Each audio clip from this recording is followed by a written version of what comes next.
game balance. So, what is happening? It's hard. The more characters there are, the more variables you have to take into consideration, the easier it is to overpower a character. Oh my god, I'm mad as hell and I'm not gonna take it anymore.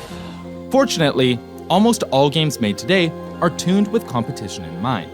But that wasn't always the case. Sometimes, there were characters that were simply too strong. There he goes. Oh, he's doing it. He's saying pick someone else. Too weird. Easy peasy lemon squeeze. Or too broken to ever be played in tournament. I swear to God! What's up with the DPs and neutral that ain't fucking yet? He hadn't won the previous round. Yo, Marvel! Holy shit! So today, we're going to explore banned characters in fighting games. So what are some reasons that a character might get banned? The first is something we probably won't see again: console exclusive characters. Imagine pulling up to your local to play some Mortal Kombat 9. You've been grinding it out on Xbox Live, practicing punishes, working on your mix-ups, and playing every night. You get to your first round of pools, and what do you see in the character select screen?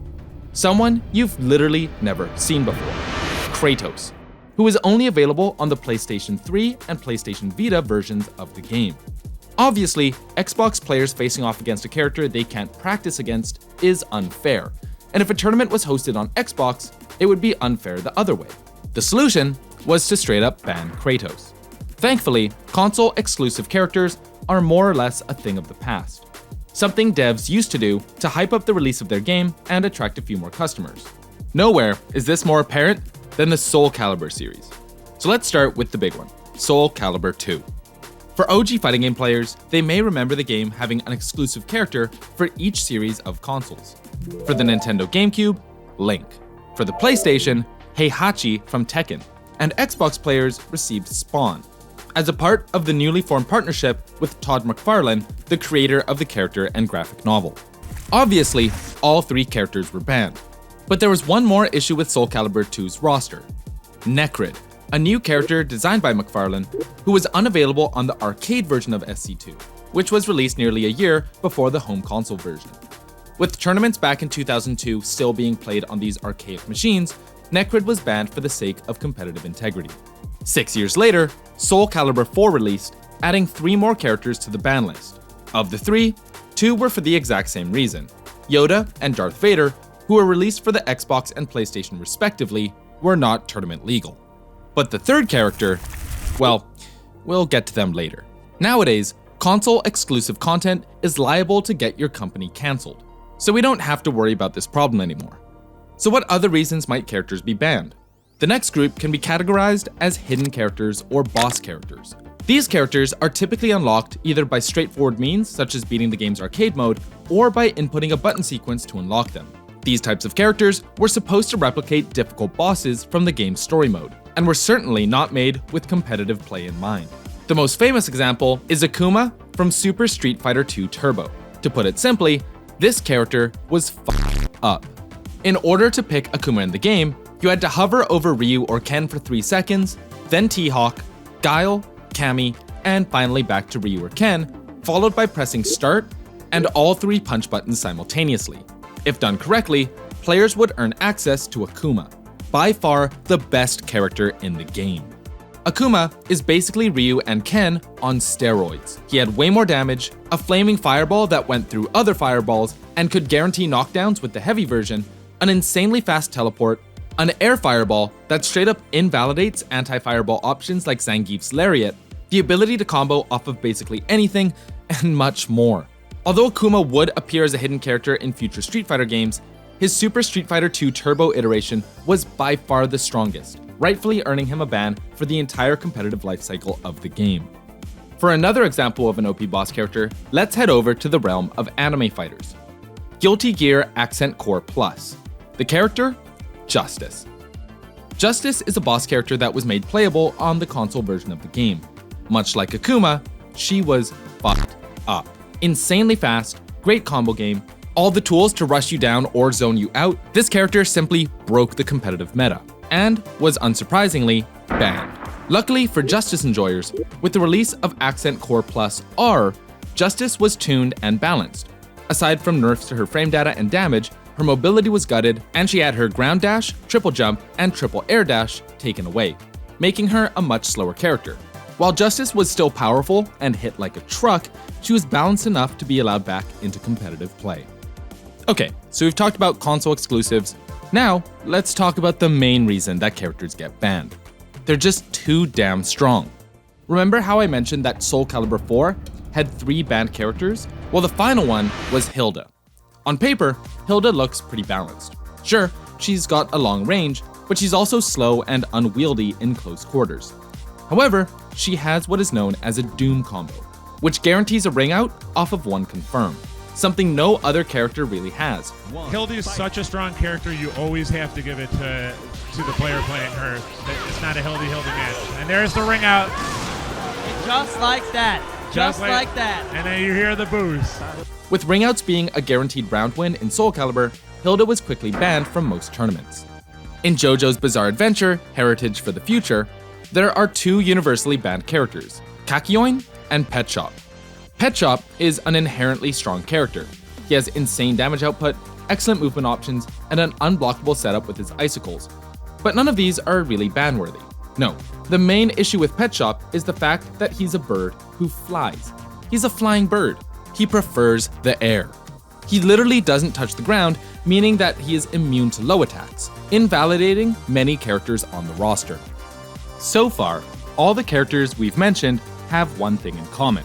Aside from the fact that they're insanely broken, they're all from older games that aren't going to get patched anytime soon. With modern fighting games receiving frequent balance patches, character bans these days are rare, but they do still in fact happen. Here are a few examples from the last 3 years alone. Dragon Ball FighterZ is a game with a long list of overpowered characters. However, only one has ever been officially banned. Lab Coat Android 21. Lab Coat 21 is in a tier of her own due to remove Photon Pulse, a grab that buffs Lab Coat's damage by 21% while nerfing the enemies by 21% permanently for the rest of the match. Although the move itself is hard to land, it was actually possible to combo into the super, which was just busted.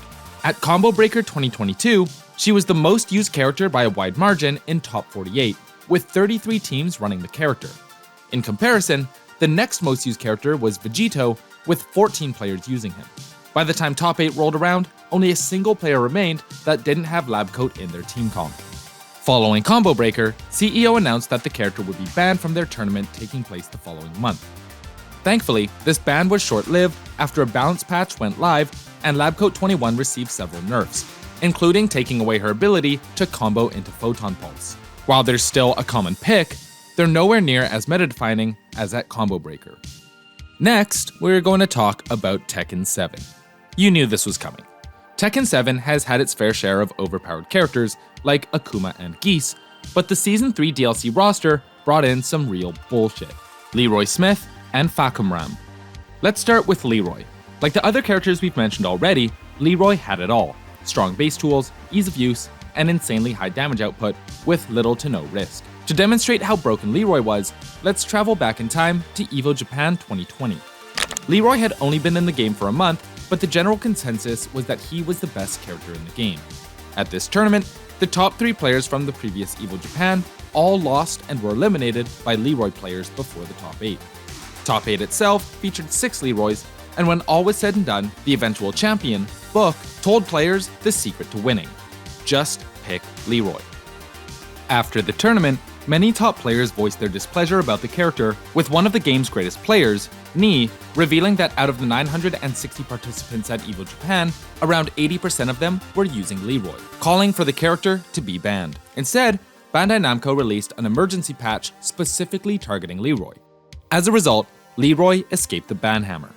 Unfortunately, Fakumram was not so lucky, and he ended up getting banned from almost every tournament in one of the game's strongest regions, Pakistan. On top of his insane damage and great movement, especially for a character his size, Fakumram had to be banned due to his janky hurtboxes, which allowed him to escape guaranteed combos and start his own counterattacks. It's hard to blame the community for banning him, especially since Fakumram was released right after Leroy. Having 2 game-breaking characters back-to-back is enough to completely ruin the fun of a game, and Fakamram was the last straw for the Pakistan Tekken community. This leads us to the last reason a character might get banned in a fighting game, which is, sometimes it just feels like the right thing to do.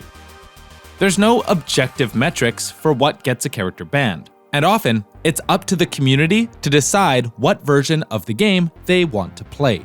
In games like Smash, there were calls for Meta Knight to be banned in Brawl, Bayonetta in Smash 4, and currently Steve in Smash Ultimate. And different communities from different regions have taken their own approaches. Some tournaments banned Meta Knight, while others today are banning Steve or unbanning him depending on the event. Sometimes a middle ground can be reached, like for the case of Ice Climbers in Smash Melee, whose infinite technique known as wobbling has been banned, unbanned, and rebanned throughout the years. Regardless, with games being frequently patched and new characters releasing all the time, it's unlikely that we'll see too many characters in the future being banned from tournament play. However, as we've seen with Dragon Ball FighterZ and Tekken, it's not impossible to get the balancing wrong, and sometimes a character ban is the kick in the pants a developer needs to rethink how they balance their game. What are your thoughts on banned characters in fighting games? Are there any characters throughout history you think should have been banned but weren't? Let us know your thoughts in the comments. My name's Jonah. See you next time.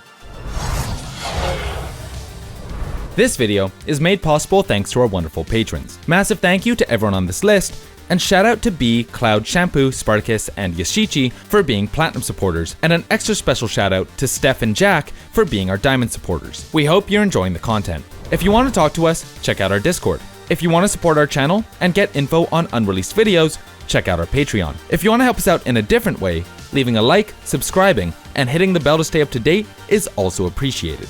My name is Jonah. Thanks for watching.